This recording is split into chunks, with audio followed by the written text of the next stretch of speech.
Okay, soil management. Completely different thing. In fact, this isn't even a waste site cleanup thing. I'm here as the Assistant Commissioner for Waste Site Cleanup, but this is a department-wide initiative program, if you will, not simply waste site cleanup, because it really isn't a waste site cleanup thing.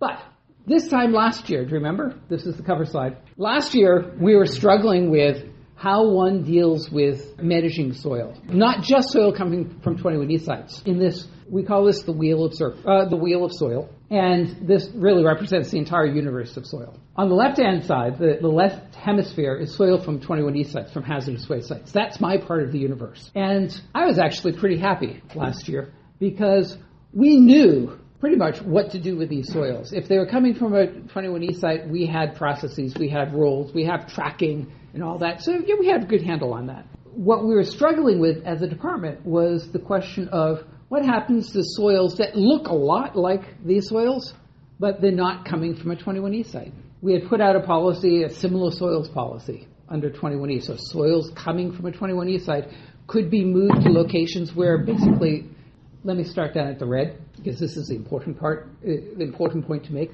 which is if it was remediation waste, if it was by definition contaminated soil, we knew what to do with it.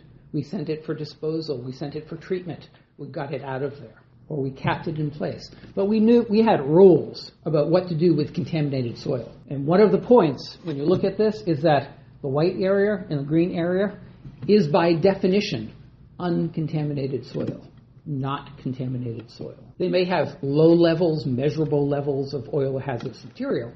All soil does. Soil is made up of chemicals. If you sample it, you will find chemicals. If you sample yourselves, you will find chemicals. That doesn't make you contaminated. The white and the green parts are uncontaminated soils. But since they're coming from a 21E site, we have rules even about what you can do with uncontaminated soils. The same isn't true over here. You could have soils that look like similar soils. They're similar to similar soils.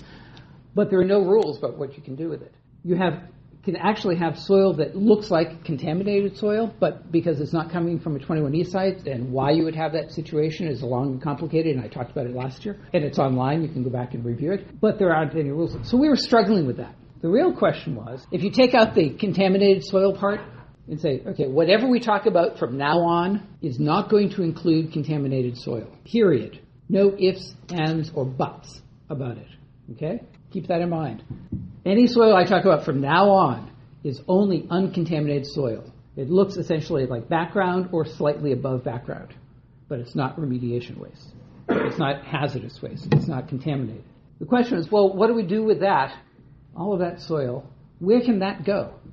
And let's try to break down that barrier, whether it's from a 21E site or not a 21E site. What can you do with soil and why? And make sure that it's not contaminated soil. So that's what we were struggling with. And this is what's new. Last August, we came out with a policy on the interim reuse of soil for large reclamation projects. And what this is, it's coming from a statutory authority given to us in the budget, FY 215 budget. What we were told in the law was DEP come up with some rules or standards or guidelines or policies, do something to give guidance on how you can fill quarries and gravel pits and sand pits. Because basically we have holes in the ground that people want filled, and we have large volumes of soil that people want to get rid of because they're putting buildings there. So they're digging it up and they need to move it, they need to put it somewhere. And what the legislature essentially told us is DEP figure out a way that gives people confidence that if you fill a quarry with this soil, it will be safe, it will be protective, and it will end up with a project that is useful for the community and that the community wants. So this policy is applicable to quarries, taking sand pits, gravel pits. I may say quarries, but I mean quarries, sand pits, gravel pits. It applies to those projects that are greater than 100,000 cubic yards. And it's only a policy, which means that if people come to us and seek approval for the filling of a quarry, sand pit, or gravel pit, we will give them an approval. And we will have requirements attached to that. And we will put that approval in the form of administrative consent order so that those requirements will be enforceable. And those requirements will get to things like how you manage that soil, including how often you sample for it, what you sample for, so documentation to prove to us and to the surrounding community that that soil is in fact not contaminated soil and is appropriate to go in the quarry and is protective of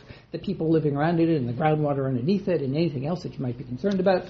And in exchange, what the quarry operator gets is a notification exemption that protects them from liability under 21E, under Chapter 21E, which is my program, the Wayside Cleanup Program. It gives them protection from me coming there later and saying, oh, now you have a disposal site. So it's a quid pro quo. We give them an approval. We put requirements on them so that we're very confident that what's going in there is not a problem. And in exchange, we're giving them a notification exemption so that they can limit their liability. And this is a good quid pro quo. Projects can continue to, it's a policy, they don't have to come to us for this ACO, but we're also being very clear that if they do so, they are doing so at risk. And they may in fact be creating a disposal site if they take bad soil, and that we will in fact take enforcement against them for illegal disposal or for creating a 21E site and make them assess it and perhaps clean it up at the back end. So there's lingering liability. And what this slide does, and this explicit quid pro quo does, is for the people who are generating large volumes of soil, they want that soil to go to an approved location because they are very risk averse, liability risk averse, not I'm sure they're health risk averse as well. They want to make sure that the soil is going to approved location. So this is a way of using kind of the market to drive the locations, the soil to go to an approved facility where there are controls on what happens to it and sampling to give us comfort that we know what's going into the hole. That policy basically comes down to just a handful of things. One is come and talk to us early and often and work with the local community. In the policy, there's a requirement that they have some form of support from the local community. What we've seen in the past, one of the projects that has an ACO now is the St. Mary's Cemetery in Tewksbury, where they had the support of the community. They wanted to, the Archdiocese of Massachusetts wanted to expand the cemetery that was there. The local community was all for it, but they needed soil to fill in this area, so frankly, so they would have enough dirt to be able to bury bodies. They came in and talked to the community early. They got that support. They worked out truck routes. They worked out hours of operation. And when they came to talk to us, everybody was all in agreement that, this is how we want the project to work. And that's a good model for how other projects can come forward. We have projects looking at gravel pits where the community wants the gravel pits to be redeveloped into things like office parks or industrial parks, and they need to level it. They need to fill those holes that were dug out. And bringing in the soil is a way to bring that property back to a use that will add to the tax rolls. There's a community that wants to fill a hard rock quarry where there's water, as you can imagine. Many quarries have water at the bottom, where kids have historically been jumping off, and they view that as a safety hazard and would like to fill that quarry. This is a mechanism to have it an improved process so that that town can make sure that the soil that's being used to fill that quarry is safe and appropriate and is not contaminated. It gives an outlet for excess soil being generated from development projects, but with the caveat that they have to sample it, they have to deal with it. But the point is to come and talk to us and be a good partner. There are a lot of things that are not covered by this, including down on the bottom. We're not regulating excavation projects. We don't care where the soil goes, except that if it's going to a quarry, sand pit, or gravel pit, if you have this approval, it's great. It has bells and whistles that goes with it. If it goes anywhere else, it can, but it does so at risk with potential liability concerns.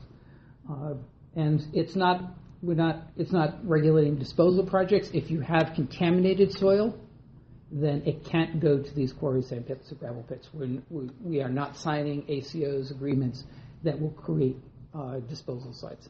If you want to dispose of soil, there's a process separate to create disposal areas. This is not it. So we do have projects that are underway, a handful of projects that are actually in the pipeline. This should increase capacity, and we're interested in hearing any projects that you guys may have, any problematic quarry, sand pits, or gravel pits that could be filled using this program. Any questions?